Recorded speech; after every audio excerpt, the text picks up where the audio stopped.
যোদ্ধাদেরকে, তাদের পরিবারদেরকে, তাদের জন্যই আজকে আমরা স্বৈরাচার মুক্ত একটি বাংলাদেশে দাঁড়িয়ে কথা বলছি।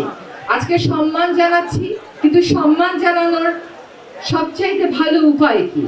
সম্মান কি আমরা একদিনই জানাবো, বা 5ই আগস্ট পর্যন্ত, 36শে জুলাই পর্যন্তই জানাবো, নাকি সম্মান দেওয়ার আরো কোনো পথের কথা আমাদেরকে ভাবতে হবে?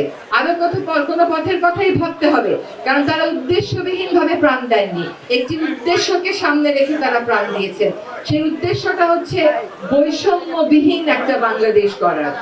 আমরা মনে করি যে সম্মান দেওয়ার সবচাইতে ভালো উপায় হচ্ছে, এক, যারা আহত হয়েছে, নিহত হয়েছে, তাদের বিরুদ্ধে স্বৈরাচার এবং স্বৈরাচারের যারা দোষর ছিল তাদের বিচার নিশ্চিত করা। এই বিচার কেবল বিচার না, এই বিচার ন্যায় বিচার হতে হবে, যাতে আর কোনোদিন বাংলাদেশের কোনো মানুষ, বাংলাদেশের কোনো বাহিনী নিজ দেশের জনগণের বুকে এইভাবে করে গুলি চালাতে না পারে।